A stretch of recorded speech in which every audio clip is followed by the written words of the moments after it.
In this goal, we are going to be talking about pH and also the auto-ionization of water. If we had 1 liter of water, we would find that some of the water molecules lose their hydrogen ion to another water molecule. So we end up getting a hydronium and a hydroxide. And this doesn't happen very often. It's actually pretty rare. But if I had 1 liter of water, I would have 0.00000001 molar solution of the hydronium. And another way to write this is 1 times 10 to the minus 7. So I would have 1 times 10 to the minus 7 of the hydronium and 1 times 10 to the minus 7 of the hydroxide. And this would be at room temperature and if I had 1 liter of water. This right here, the hydronium, this is my acid particle. And this right here, this is my hydroxide, this is my base particle. And we can see that if we just have plain water, this would still be a neutral solution. That's because I have equal quantities of the acid and the base.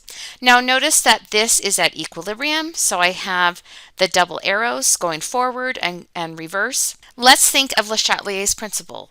What would happen if I added some acid? So let's say I add some HCl, so that essentially is adding the hydrogen ion. So if I add to the product side, what's going to happen? We're going to see that if I add the hydrogen ion, I am going to have a decrease in my OH. Because I added a whole bunch of H+, I'm going to have an increase. Even though I added it, I essentially am increasing it. So in pure water, I get this self-ionization where I take 2 liquid molecules and they react and one donates a hydrogen ion to the other one. I can take this because it is at equilibrium. I can write an equilibrium expression. And this is called the Kw. It's for water. And it is the concentration of the hydrogen ion times the hydroxide ion. You also could write it with the hydronium ion times the hydroxide ion. It would be the same thing. And remember, you don't put liquids in your equilibrium constant expression. So that's why you don't put any of these reactants in it. So it's just the products. So Kw at room temperature, which is 25 degrees Celsius, is always 1 times 10 to the negative 14. However, if you add an acid or if you add a base, this will change the hydrogen ion concentration or the hydroxide concentration. But your Kw will still be the same. And that is at that temperature. If you change the temperature, that would change your Kw. So let's apply Le Chatelier's principle to this problem. So here's my water that is self-ionizing. If I take and add a 0.01 molar solution of hydrogen chloride or hydrochloric acid to the beaker of water, what will happen to the equilibrium? So essentially, I am adding the hydronium. This is going to be 0.01. That's my concentration.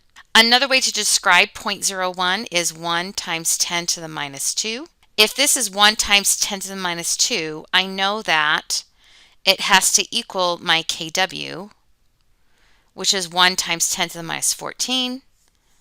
So therefore, my OH would be 1 times 10 to the minus 12. This follows Le Chatelier's principle. If I add to the product side, this will cause a shift to the reactant side. And so I would predict that this would decrease and you would get an increase over here. Now let's look and see if we do something else, if we add a base. So this time I'm going to add the base.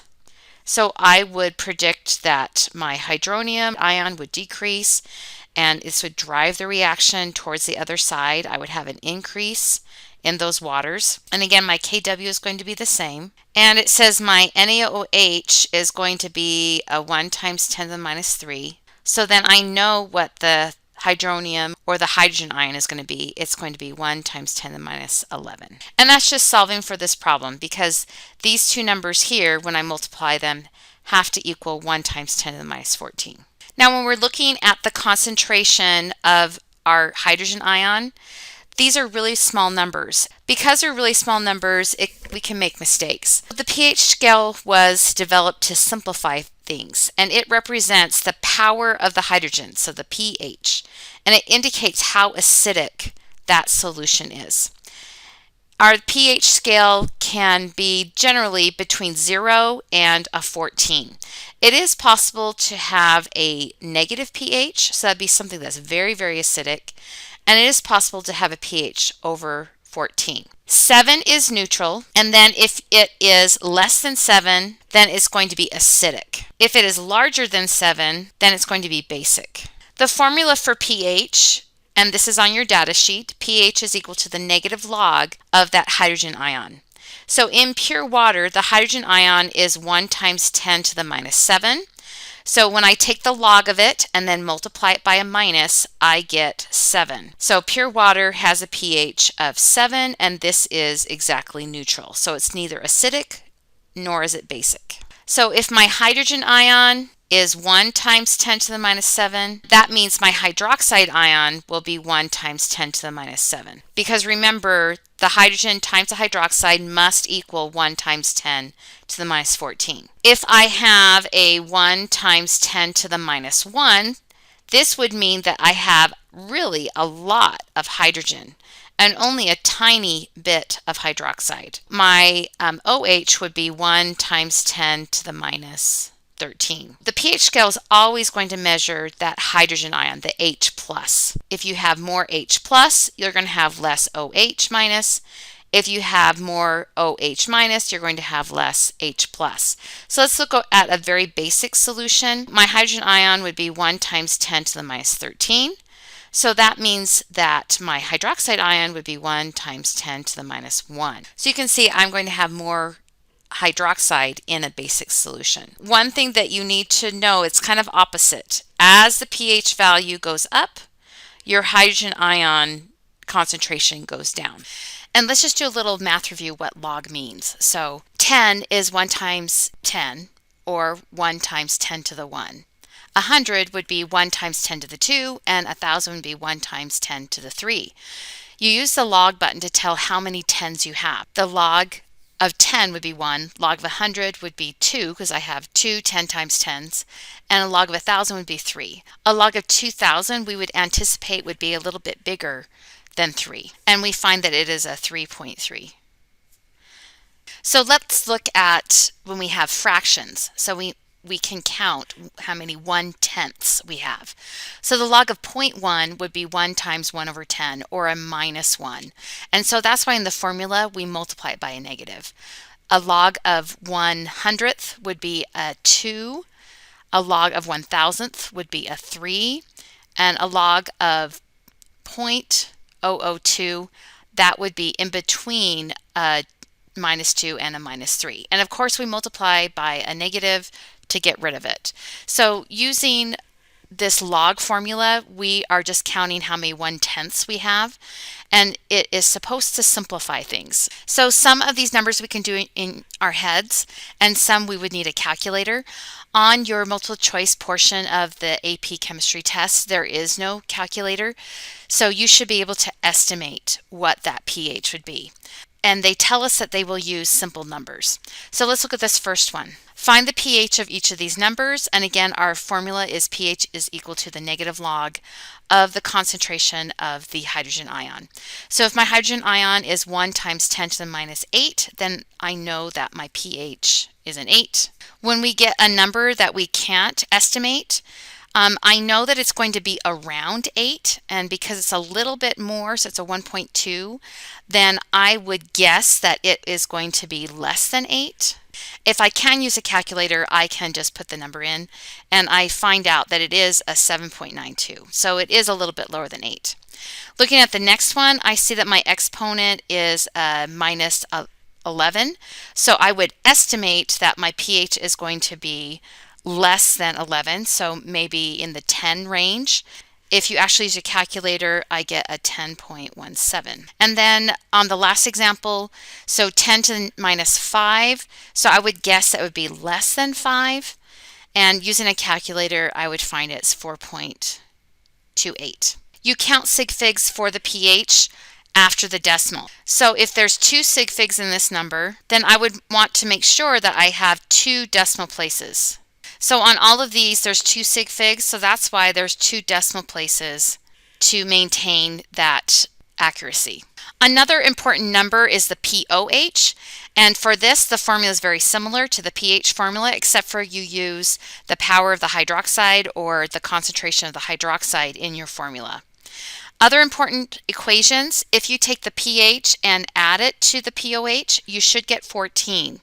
And this comes from that Kw. Kw at 25 degrees Celsius is 1 times 10 to the minus 14, which is equal to the concentration of the hydrogen ion times the hydroxide ion. You can rearrange it to solve for the hydrogen ion.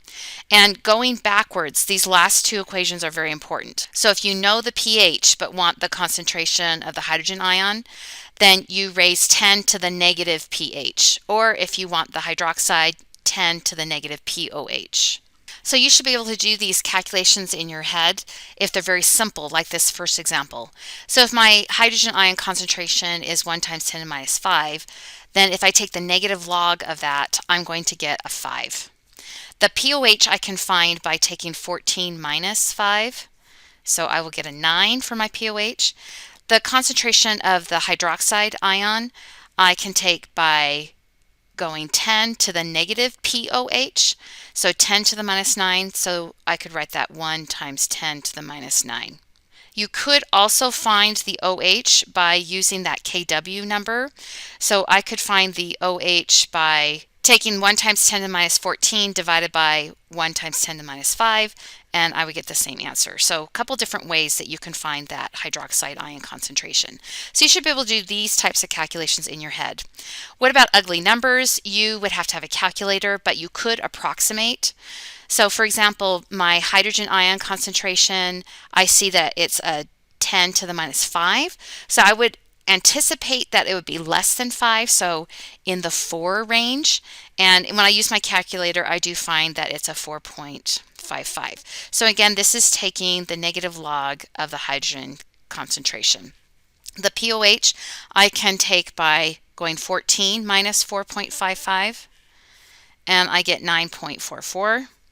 And so for the hydroxide concentration, I would go 10 to the negative 9.44, and then I'd have to press enter, and I get 3.63 times 10 to the minus 10. You could also use that Kw value, and you would get the same thing. So a couple different formulas you can use to find that concentration of the hydroxide.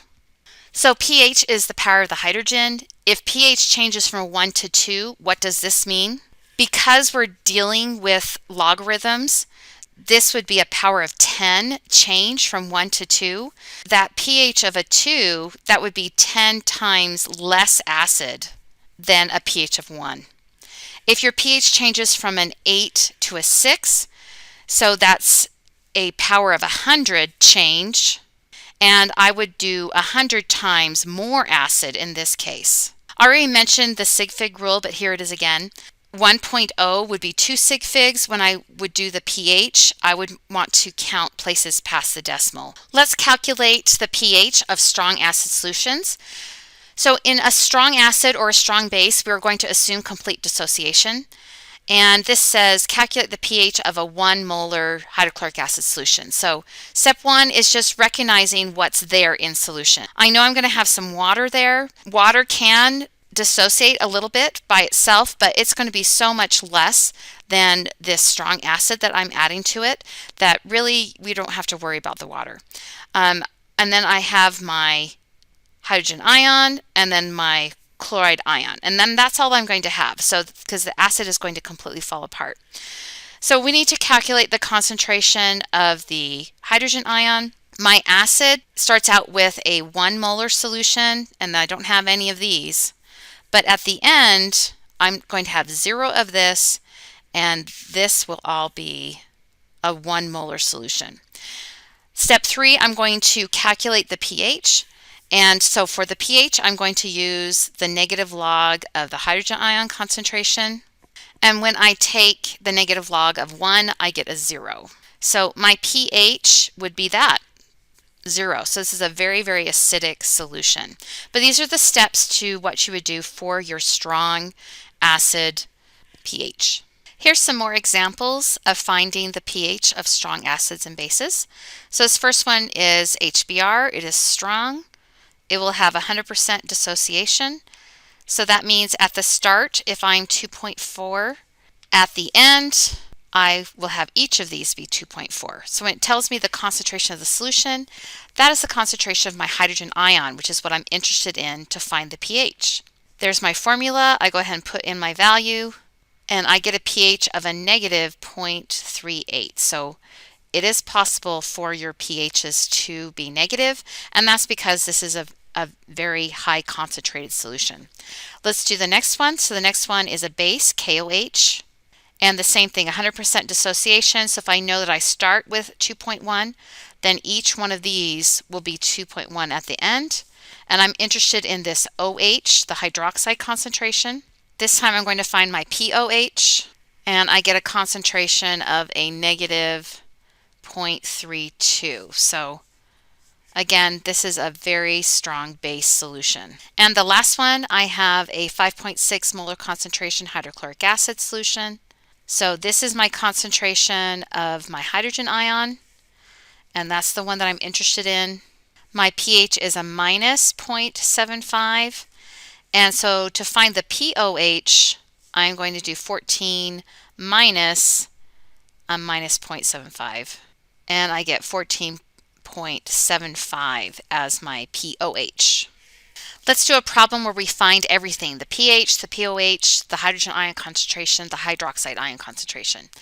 So this says I have an 8 gram of sodium hydroxide added to water, and then the total volume of my solution is 500 milliliters. So I first need to find that concentration. So I'll have to convert that 8 grams to moles.